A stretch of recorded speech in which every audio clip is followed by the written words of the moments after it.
tomorrow. She's just going to be taking me for my instructor so that I'll get this hand it back to him. What we're going to talk about today are some sexually transmitted diseases. I don't know how familiar you guys are. I made some little brochures for you, but the reason we're going to talk about this today is it's very important for people to understand that it's a very common thing that's often misdiagnosed, not treated, because people don't realize that it's such an issue. And a sexually transmitted disease is a disease or an infection that can be passed from person to person through either like direct contact, sexual contact, including vaginal, oral, and anal sex. Many STDs don't have any symptoms at all, which is why it's so important to be tested by your regular healthcare provider frequently, you and your partner both. And there's more than 25 different kinds that can be spread from person to person. And of course, the United States has the highest rate out of everyone for STDs, and that's just diagnosed ones. That's not counting ones that people don't have treated. Each year, there are more than 19 million new infections, and every time a person has unprotected sex with a new partner or a partner that they're familiar with, your chances are higher that you'll contract one of these just because you have more partners. And less than half of the people who actually should be tested for STDs are actually tested. And this fourth little dot here, I was going to show you guys if this is you and this is your partner, and your partner has had two partners, and you've had two partners, and each one of these partners have had two partners, then this actually puts you having all of these partners rather than just your partner. So it's really important that you have them tested and that you know their medical history and things like that. We're just going to talk about, I realize that there's 25, but we're not going to go into all of those today. We're just going to talk about a few of the most common ones. One of the most common ones is chlamydia. It's actually a bacterial infection, and the symptoms are just like vaginal discharge, burning with urination, and it's really important to know too that most women don't have any symptoms of this at all. So if you go to your doctor for just your regular pelvic exam and you're actually not having any symptoms, just having that regular exam helps, in case you may have contracted it, you would know then. It's really simple to treat. You can just take antibiotics, and if it's not treated, it can lead to infertility, which means that you may not be able to have children because it can affect your reproductive organs. Inside, there's a picture.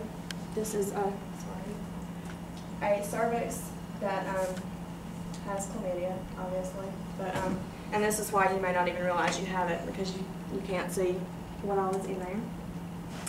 Genital warts is a virus. You guys have probably heard of it. HPV is the new one that they're trying to give the immunizations for and all of that. There's bunches of different kinds of the virus that can cause this. Some of them can cause warts on the hands, the feet, the mouth, and that's sort of like cold sores. I'm sure you guys have seen those before too. It's actually not exactly the same virus that causes cold sores, but it's very similar. And lots of people think that using a condom will prevent STDs, and it's not true. Abstinence is the only way to 100% prevent STDs, and the reason for that is skin-to-skin contact, meaning anywhere down here, can have this virus on it, and if you're just using a condom, you're not able to cover up that whole area. So you can still contract that. And symptoms of that are like cauliflower shape. I'll show you a picture of it. Like warts looking. And then, of course, we have HIV, which is not quite as common as some of the other ones, but it is also a virus, and it's the same virus that causes AIDS. It's present in blood, vaginal secretion, semen, and breast milk. And, of course, it can be spread through sexual contact as well. And lots of people that have this virus in the early stages, I mean, they look healthy. They look just like any of us do, and so that puts you at risk too, and of course if you don't treat it, it can lead to, eventually it'll lead to AIDS and death. Gonorrhea is also a bacterial infection that can infect the throat and eyes as well as the vagina. And it is also spread through sexual contact that is unprotected. Again, women often don't have symptoms, which would include yellow or green vaginal discharge, again, burning with urination. And that was also fairly easy to treat with antibiotics. Y'all see back there? Sorry. Herpes is another virus. There's two kinds of these. Pregnant women, the most important thing about this one is that pregnant women can actually spread the infection to their unborn children, mainly as they pass through the birth canal, because it's, once you have herpes, you always have it. There is no cure for it. Some people take Valtrex and things like that, which decreases their number of outbreaks. Outbreaks meaning when you actually have open sores. But even though they're taking those antiviral medications, they still always have the virus in their body. So you are still at risk of contracting it whether they have an outbreak or not.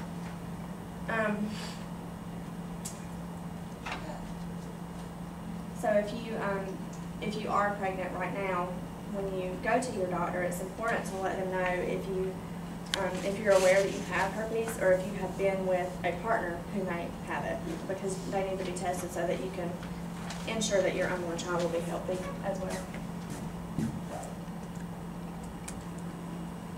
Pubic lice or crabs.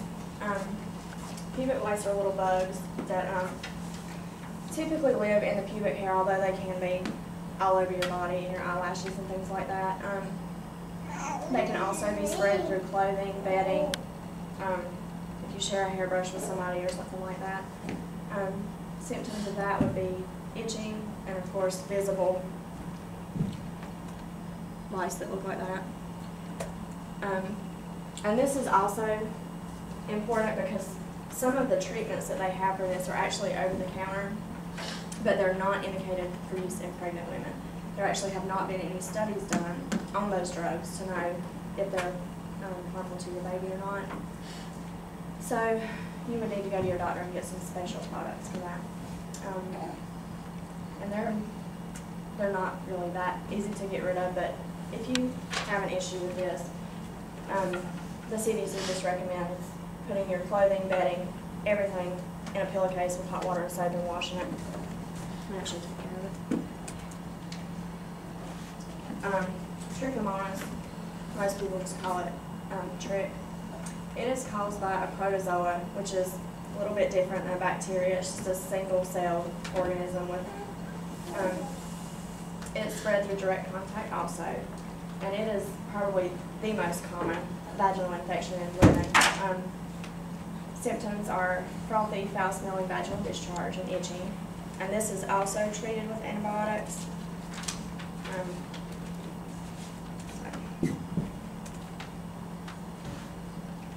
Protecting yourself and others.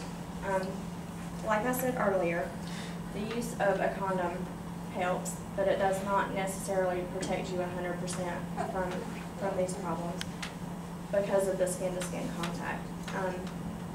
You should talk with your partner and know their sexual history, know if they've ever had any STDs, if they've been treated, and of course have your regular Pap exams and your screenings for STDs. You should see your doctor right away if you've had any sexual contact with someone that you think may have an STD or has a history of having a, I don't know what the word for it will be, having multiple partners. Or if you have itching, burning with urination, and especially if you are pregnant. And that's because you just want to make sure that your baby is healthy also. This is, the Well Project is a website that that you guys can feel free to go to. It's a really informative website, and it just has a lot of information on it about STDs and about other things too. It has a blog on it and all kinds of stuff. You guys have any questions?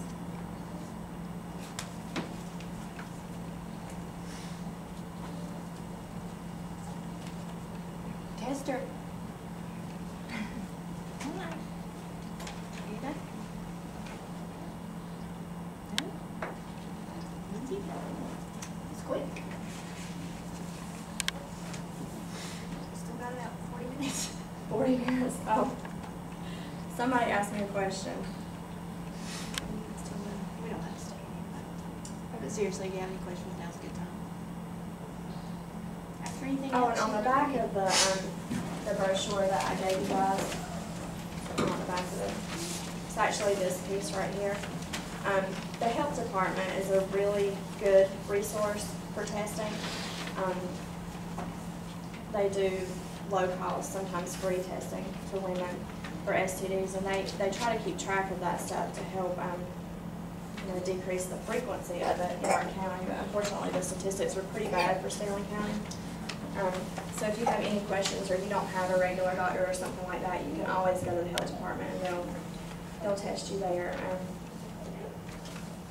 It's just really important that you guys have your regular PAP exams and screenings. I had a question. How does STDs affect when you're pregnant? Does it affect the baby at all? It does. It affects the baby. And the main effect that it can have on the baby, say if you have, like herpes, for example, if you have a visible outbreak, and obviously you're passing the baby through the birth canal where you have open sores and infection, your baby is actually going to contract that infection. And typically babies, when they are infected with that, it's mostly their eyes that are affected. It can affect their vision if it's left untreated.